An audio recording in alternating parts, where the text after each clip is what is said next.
কালকের দিন পর থেকেই ঝড় বৃষ্টি শুরু হতে যাচ্ছে বঙ্গের একাধিক জেলায়, যা থেকে বজ্রপাত সহ ধমকাচুরো হওয়ার সাথে ঝড় বৃষ্টি থাকার সম্ভাবনা। এছাড়া আজকে এবং কালকের মধ্যে হালকা পাতলা ছিটাফোঁটা বৃষ্টি থাকবে। আবহাওয়াবিদরা জানাচ্ছেন, এই যে ঝড় বৃষ্টিটা শুরু হতে যাচ্ছে আগামীকালকের পর থেকে, এই মাসের শেষের দিকেও কিন্তু একটানা ঝড় বৃষ্টি থাকার সম্ভাবনা। মাঝে মধ্যে পরিষ্কার হলেও হালকা পাতলা ঝড় বৃষ্টি কিছু কিছু সময় থাকবে।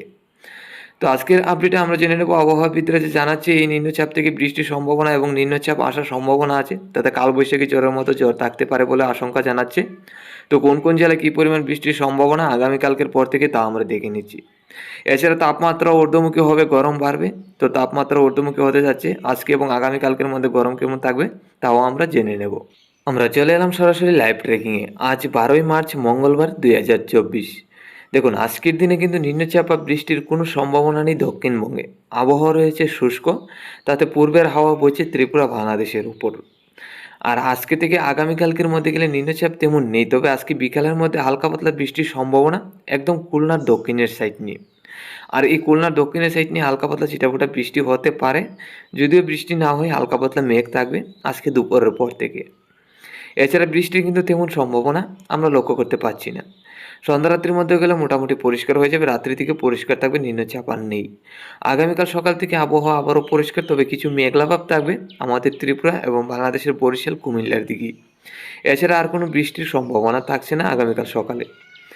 দুপুরের মধ্যে গেলে এই মেঘলা ভাবটা হালকা পাতলা থাকবে ত্রিপুরা বাংলাদেশের উপর, হালকা পাতলা মেঘ। এছাড়া বৃষ্টির কোনো সম্ভাবনা নেই, একদম আবহাওয়া বাকি জেলাগুলি পরিষ্কার। সন্ধ্যা রাত্রির মধ্যে গেলে আমরা লক্ষ্য করতে পারছি এমনি বাংলাদেশ এবং ত্রিপুরার একাধিক জেলা মোটামুটি পরিষ্কারই, বৃষ্টির সম্ভাবনা নেই। তবে খুলনার দক্ষিণের সাইড নিয়ে হালকা পাতলা মেঘ এবং বৃষ্টির সম্ভাবনা আছে, যদিও ছিটাফোঁটা বৃষ্টি হয় খুলনার একদম দক্ষিণের সাইড নিয়ে হালকা পাতলা বৃষ্টি হতে পারে। এছাড়া মোটামুটি পরিষ্কারই আমাদের ত্রিপুরার দক্ষিণের সাইড নিয়ে কিছু মেঘলা ভাব থাকবে, তা থেকে বৃষ্টি হয়তো বেশি একটা থাকবে না, যদিও হয় হালকা পাতলা ছিটাফোঁটা বৃষ্টি হতে পারে।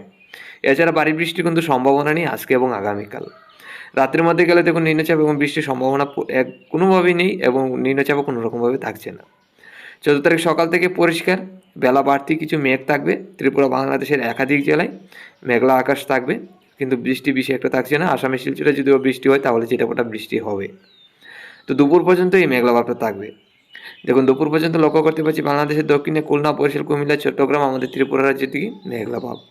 সন্ধ্যা রাত্রির মধ্যে গেলে বজ্রপাত সহ ঝড় বৃষ্টি, তাতে কলকাতার দক্ষিণের সাইড নিয়ে বাংলাদেশের দক্ষিণে খুলনা, বরিশাল, কুমিল্লা, চট্টগ্রাম, ঢাকা এবং আমাদের ত্রিপুরা, আসামের শিলচর, বাংলাদেশের সিলেট, এইসব জেলাগুলির মধ্যে মেঘলাভাব এবং নিম্নচাপ থাকার সম্ভাবনায় এদিকে বৃষ্টি হবে 14 তারিখ সন্ধ্যা রাত্রির মধ্যে। তবে বজ্রপাত সহ ঝড় বৃষ্টি কলকাতা এবং বাংলাদেশের খুলনা, বরিশাল, কুমিল্লার দিকে থাকবে। রাত্রির মধ্যে গেলে এই হালকা পাতলা ঝড় বৃষ্টিটা থাকবে খুলনা, বরিশাল, কুমিল্লা এবং চট্টগ্রামে, এছাড়া আমাদের ত্রিপুরা রাজ্যে, এছাড়া আসামের শিলচরে।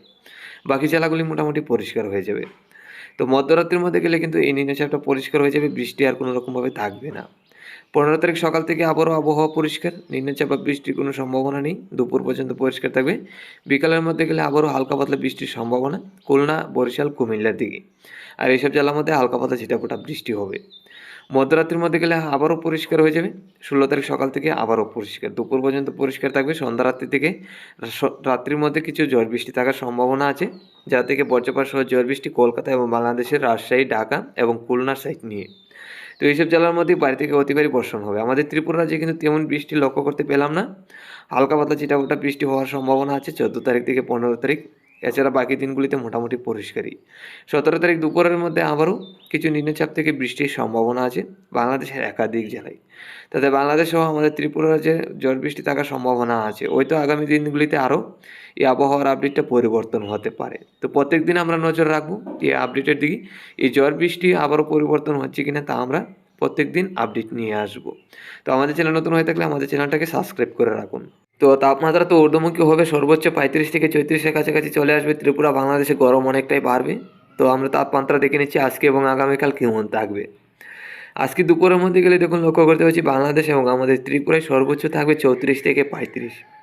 তো অনেকটাই গরম বাড়তে চলেছে ত্রিপুরা এবং বাংলাদেশে। আসামে শিলচর, শিলিগুড়ি, আলিপুরদুয়ার, গুয়াহাটির দিকে 30 থেকে 31, এদিকে গরম থাকবে। তারপরে সবচেয়ে বেশি গরম থাকবে ত্রিপুরা এবং বাংলাদেশের উপর। আজকে রাত্রের মধ্যে গেলে লক্ষ্য করতে পারছি 24 থেকে 25 ত্রিপুরা, বাংলাদেশে। মোটামুটি গরমের ভাব থাকবে, ঠান্ডা ভাব থাকবে না। আসামের শিলচর, শিলিগুড়ি, আলিপুরদুয়ার, গুয়াহাটির দিকেও 22 থেকে 23-এর কাছাকাছি, এদিকেও হালকা পাতলা গরমের ভাব। আগামীকাল সকালের মধ্যে লক্ষ্য করতে পারছি 20 থেকে 22-এর কাছাকাছি হালকা পাতলা গরম থাকবে। ঠান্ডা তেমন বেশি একটা থাকছে না, থাকলেও হালকা পাতলা ঠান্ডা থাকবে ত্রিপুরা, বাংলাদেশে। আসামের শিলচর, শিলিগুড়ি, আলিপুরদুয়ার, গুয়াহাটির দিকেও 17 থেকে 18, এদিকেও হালকা পাতলা গরমের ভাব থাকবে, তেমন বেশি একটা ঠান্ডা থাকছে না। আগামীকাল দুপুরের মধ্যে লক্ষ্য করতে পারছি 34 থেকে 35, আগামীকাল দুপুরের মধ্যে ত্রিপুরা, বাংলাদেশের উপর একদম গরম থাকবে। আসামের শিলচর, শিলিগুড়ি, আলিপুরদুয়ার, গুয়াহাটির দিকে 30 থেকে 31, বাংলাদেশ ত্রিপুরার তুলনায় দিকে তাপমাত্রাটা অনেক কম থাকবে।